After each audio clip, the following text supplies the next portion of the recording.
Hello, everyone. I'm Scott Callahan, and I'm the host of Daily Dose of Aramaic.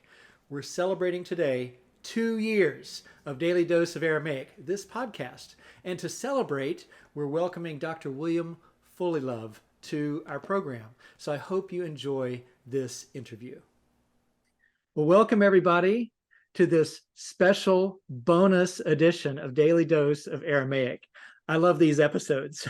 Today, we're so privileged, so honored to have this opportunity to welcome Dr. William Fullilove to be our guest. Dr. William Fullilove is Professor of Old Testament and Dean of Students at Reformed Theological Seminary, New York. After completing his Master of Divinity at Reformed Theological Seminary, Orlando, he earned his PhD in Semitic and Egyptian languages and literatures at the Catholic University of America. He is the Old Testament General Editor for the newly commissioned Reformed Exegetical and Theological Commentary series. We look forward to seeing these volumes in the next few years. Dr. Fullilove is the author of Introduction to Hebrew, a guide for learning and using biblical Hebrew, which I'm currently using to teach our Hebrew students at the Institute of Public Theology. A couple of years following the release of his teaching grammar, he also published a graded reader of biblical Hebrew, mastering different literary styles from simple to advanced. So once again, I am so excited to welcome Dr. Fullilove to Daily Dose of Aramaic. Thanks, Scott. It's a great pleasure to get a few minutes with you and to encourage those who are really pressing on in understanding the biblical languages. I actually just finished teaching both Aramaic and Syriac. And just since you held that up, I figure I should only appropriately hold up maybe Yes. beginning or biblical Aramaic for biblical interpreters, which is Scott's book, one of two that I assign, along with a book by Ed Cook, my doctoral advisor, when I teach biblical Aramaic. So I'm excited to be part of this podcast and looking forward to our conversation. Do you mind holding that one up too for the viewers? Sure. This is Ed Cook's book, Biblical Aramaic and Related Dialects, which really begins with biblical Aramaic and then moves into Qumran and some of the other Aramaic dialects that are part of the fascinating fun once you finish the biblical Aramaic and you're ready to go further. That's right. That's right. I've found that to be just a resource that I've been looking forward to, and I didn't know it before it came out. It's so good. Yes, he did a great job, and he's an absolutely great man and a wonderful, as the Germans would put it, Dr. Father. Yes. Well, our doctoral advisors, I think we already know when we get into teaching what kind of impact that someone in that position kind of makes. However, I mean, it's almost incalculable, really, about the imprint that a faithful scholar of the biblical languages, as well as other areas in the various fields we study, the enormous impact that they can make on our lives. And I'm thankful for mine, and it's wonderful you got to study with Dr. Cook. Absolutely. Well, I have a few questions. Are you ready? Let's go. Okay, so would you please share for our viewers what led you to become an academic in the field of biblical studies? Mm-hmm. Well, it's actually a great question because it's a quite winding road. Excuse me. So I actually knew I was called to ministry long before I knew I would be an academic. So to be honest, I went to seminary for it to be the last degree I ever earned. Only to find out it was just the prelude to another 8 years. Mm-hmm. But as I was in seminary, I had served in ministry roles in advance of that. I started in business, then went and worked in my church, then went to seminary. And folks from the church started saying, particularly the person who had mentored me in ministry, he said, "You ought to think about teaching." After he said that about the fourth time, I said, "Sit down and tell me what you mean." And he said, "Look, you've been a great pastor, not officially, not ordained, but you've been doing the work of ministry. he said, but I just wonder if you might not be a great seminary professor. I'd like you to think about that. Hmm. And I don't think when someone who's mentored you says that, you owe it to them to do it. But I do think you owe it to them to think very carefully about it. And so I wrestled for quite a long time whether I was a pastor or a professor. I love people so much that I don't want to simply live in the library, but I love learning so much. I can't fathom not continuing to learn and grow and develop.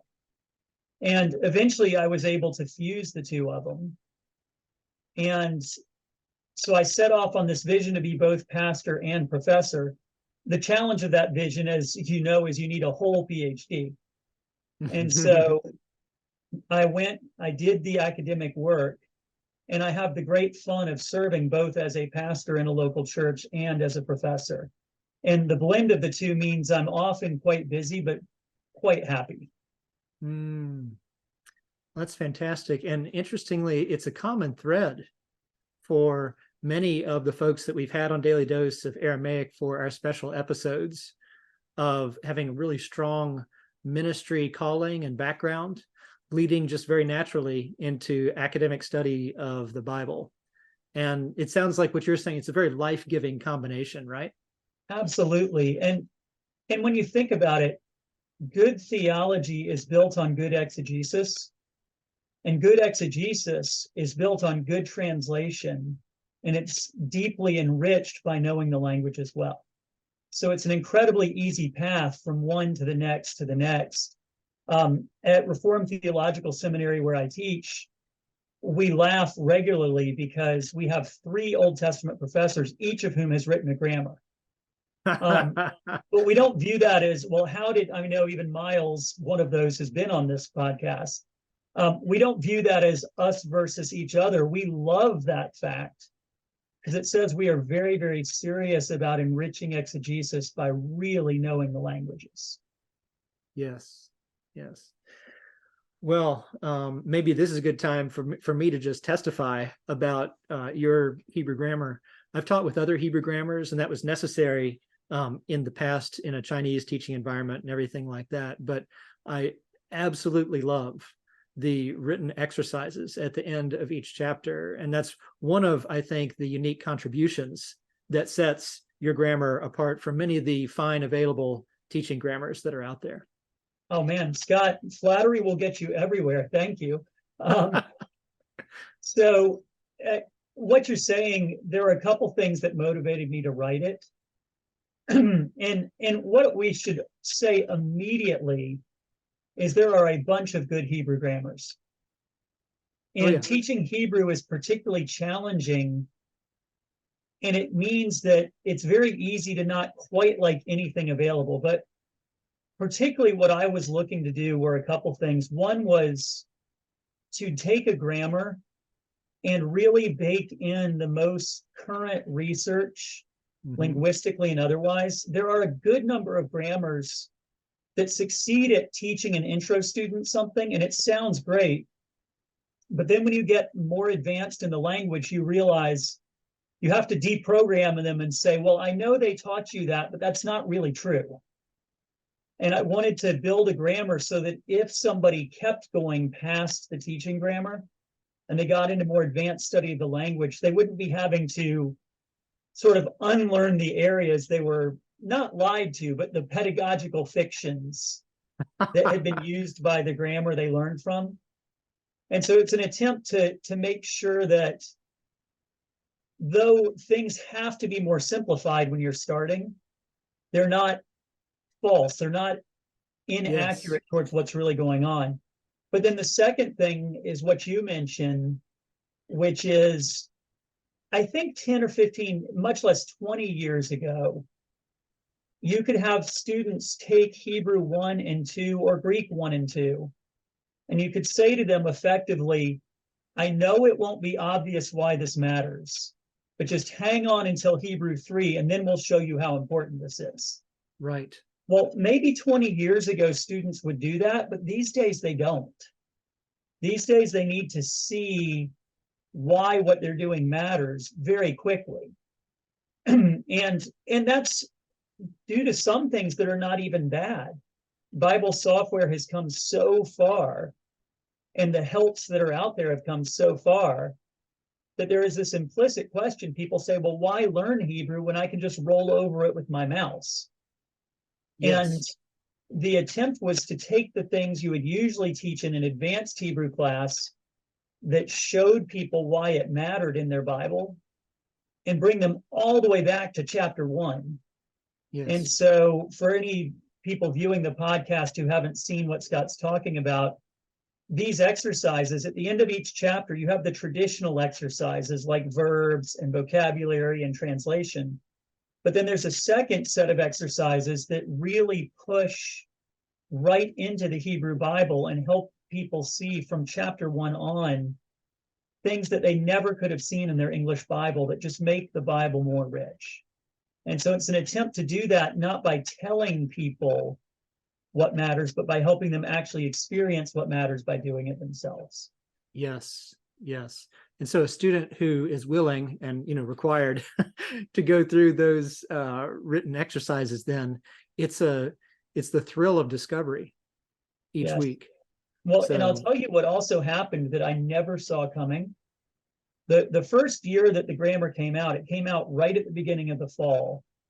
And so I knew how many classrooms were using it, and it wasn't that many. And then the sales were much, much bigger. And I'd love to think I'm that big of a deal, but I know better. And so I thought, who is buying this? And one of the other things I do is I teach Hebrew, but with what you would call an upside down classroom. And what I do is I walk in, I put all my lectures for free on YouTube. Yes. And my students watch them, because I've said to my students, you're going to learn Hebrew, not if I talk to you about Hebrew, but if you practice Hebrew. Mm-hmm. And so they've watched the videos, they've done the homework, and we spend the entire time with them reading. And it tapped into this market of folks who either wanted to learn Hebrew but couldn't relocate to a seminary context, or who had some Hebrew, but it had really gotten old and stale, and they kind of needed to bring it back up.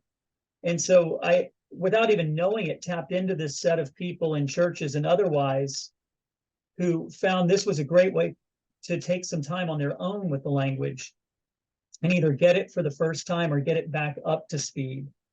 And so the work of it all has been really interesting. It's been really fun.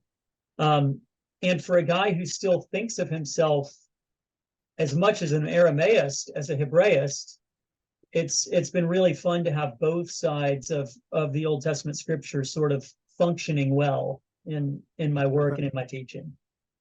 Yes. Well, you bring up Aramaic for good reason. So today, as we continue to talk, you've started this, sharing how you became an academic in the field of biblical studies. And just now you have brought up about you actually spent a lot of time with Aramaic. So why don't we go straight to that? Your doctoral dissertation is called Definiteness in Qumran Aramaic, and it required in-depth linguistic analysis of the Aramaic Dead Sea Scrolls.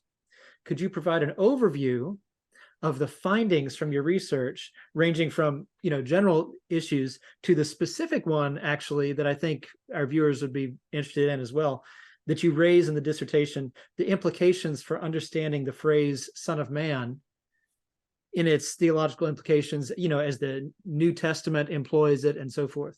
Mm-hmm. So this dissertation really developed because my advisor, and then as I talked with him, I very much thought it was a piece of work worth doing. We're thinking about what we call the Son of Man problem. Now, some of you viewing this may say, I didn't know there was a problem.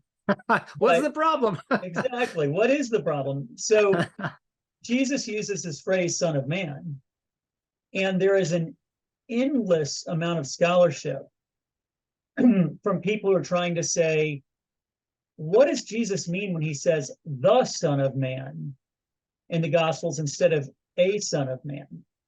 And in fact, if you go back through the Old Testament, the phrase Son of Man is there a lot. And there are a few very prominent places it comes out. But most times, like Ezekiel regularly gets called Son of Man, and it just means a person. And of course, then there's the famous issue of Daniel, I saw one coming like a son of man. And there's a huge set of scholars who, of course, don't want Jesus to be appealing to Daniel. And the sort of wrap up of all that is there's just a voluminous literature about this phrase, Son of Man. Part of the challenge being Jesus probably spoke many of the things he said in the Gospels in Aramaic. Mm-hmm. But of course, they were written down for us in Greek, not in Aramaic. So this particular piece of work was motivated by a dispute in the literature between Morris Casey, who has since passed away. Yes. And he was really following Vermees and some others, but particularly Vermees, who made the argument that the phrase a son of man and the phrase the son of man, obviously, but in Aramaic, not in English, had been equivalent in the Aramaic of Jesus' time. So Casey's fundamental argument was that the phrase the son of man and the phrase a son of man were indistinguishable. He would have called them idiomatic variants in the language that Jesus was using.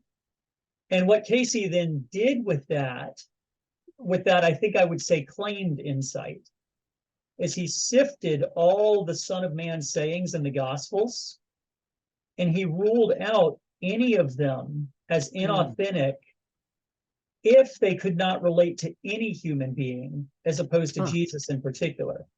So he said, if the phrase as reported to us in our Gospels is clearly about Jesus, the individual, it couldn't be from the historical Jesus's mouth. At the end of the day, he has something like 7 to 9 sayings left, and he rules the rest of them as inauthentic. Now, the funny thing is, in New Testament scholarship, he's actually considered a moderate, not a crazy guy. But my advisor and I both were somewhat concerned about that method. His method had been critiqued methodologically by many people, but we were concerned particularly whether he really dealt with the Aramaic evidence effectively. And he had been challenged by David Shepard and Paul Owen in an article in JSNT. And what they did is they went to the Dead Sea Scrolls, the Aramaic corpus. So the Dead Sea Scrolls in general are probably 4/5 in Hebrew, 1/5 in Aramaic, and then a smattering of just tiny little bits in, say, Greek. And so they went to the Aramaic portion and they looked for the phrase, the Son of Man, in Aramaic, of course, and they couldn't find it anywhere.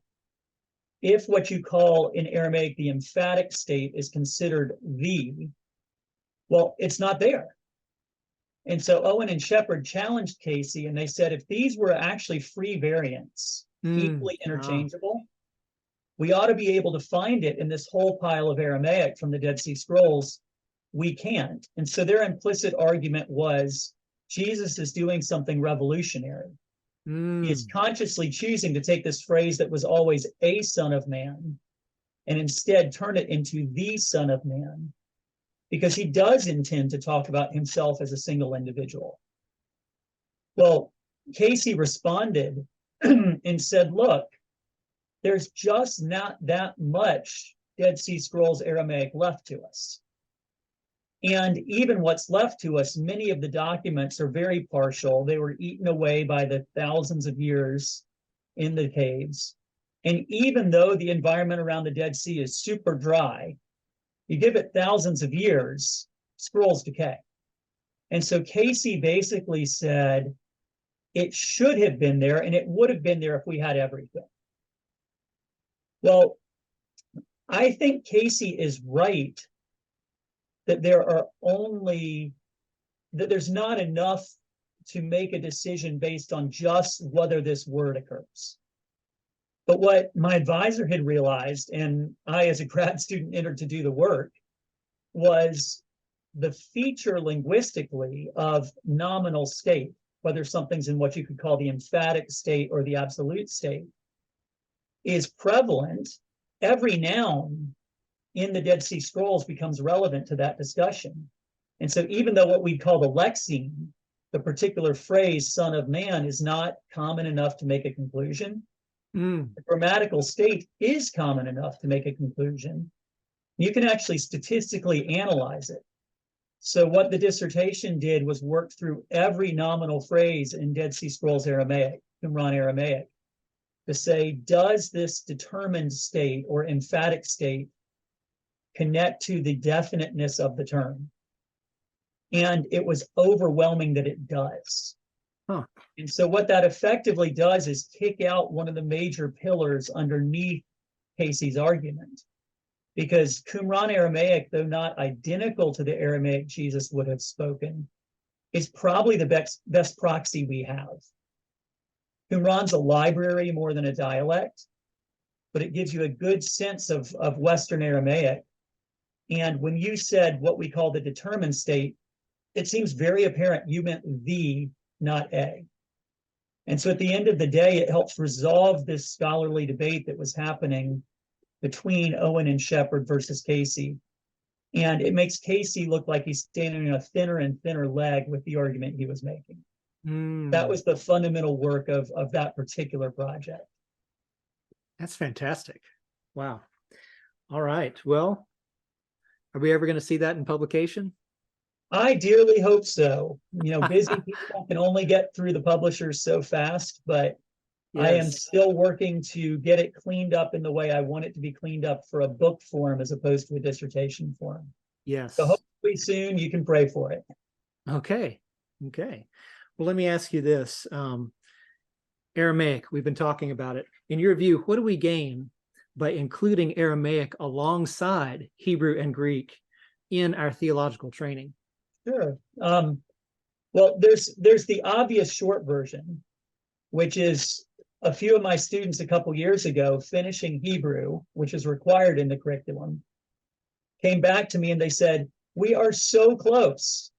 They said, we've learned Greek, we've learned Hebrew, we are only chapters away from being able to read the whole Bible in the original. Will you teach us Aramaic? Which was sort of like putting catnip in front of a cat. I thought, really? Are you asking me this? Of course. And then after that, we learned Syriac together, which I had studied but had not worked in for 20 years. So it was fun to come back to it. Broader than that, though, what I think I just said about the dissertation gives the example. Learning Aramaic matters because Jesus said these things in Aramaic. It was the common language of the people at the time. So Palestine at our Lord's time, that whole area was a linguistic milieu where you had Greek spoken as the sort of educated language. You had Hebrew spoken in the synagogue as a religious language. But if you went out to buy bread, you probably spoke Aramaic. And so when Jesus is teaching the people, many times he probably, if not all the time, would have been teaching in Aramaic. I suspect Jesus probably knew more than one language. And so we have these things said in Aramaic, but then, as I said, written down for us in the New Testament in Greek. And I do think we need to be very careful about what's called retroversion, taking the Greek and back translating it into Aramaic. That's fraught with all sorts of danger, and many people are far too careless in how they propose to do it. But at another basic level, I think we do need to consider it, because the New Testament has a fundamentally Semitic background, and Aramaic is a huge piece of that background. So that would be my argument why it's so important for people in an educational context to be able to do some amount of work in Aramaic, not just in Hebrew and Greek. That's fantastic. Well, as we close, how would you like to encourage our listeners to maintain their knowledge of the biblical languages once their formal training in them is complete? Well, this is the speech I get to give every year when we finish Hebrew 3. Here's the short version of the speech. Read, read, read, read. And here's what I mean, and it's why things like Daily Dose of Aramaic, Daily Dose of Hebrew, Daily Dose of Greek, I recommend all these to the students I teach, Here's the deal. You learn a language by doing vocabulary cards and paradigms and all the rest, but you don't maintain a language that way. Mm. Assuming, because we're speaking English, most of our listeners are English as a native language. There was a time you did verb paradigms, and probably in about junior high school, you did a lot of vocabulary flashcards. But that's not how people have maintained their knowledge of their native language. You maintain your knowledge of English just because you interact with it every day, all over the place. And if you're a native Spanish speaker, the same thing. If you're a native Chinese speaker, the same thing. And so the vocab cards are good. The paradigms are good. A little bit of review never hurts. But you really maintain the language if you just read. And if you can keep yourself in it even just a little bit every day, you're going to actually keep a lot of sustenance. If you let it sort of detach, it gets so hard to bring it back. So I might give an example from distance running. You're only seeing these shoulders up, but if you looked at my whole body, I clearly was a distance runner, not a football player.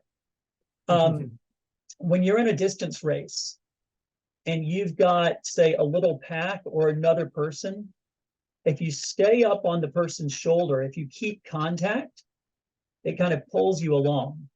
But if you let a gap open up, and in fact, if you're trying to lose somebody in a distance race, if you can get 5 or so yards ahead of them, 5 or so meters ahead of them for you Europeans, once that gap opens up, you've got them.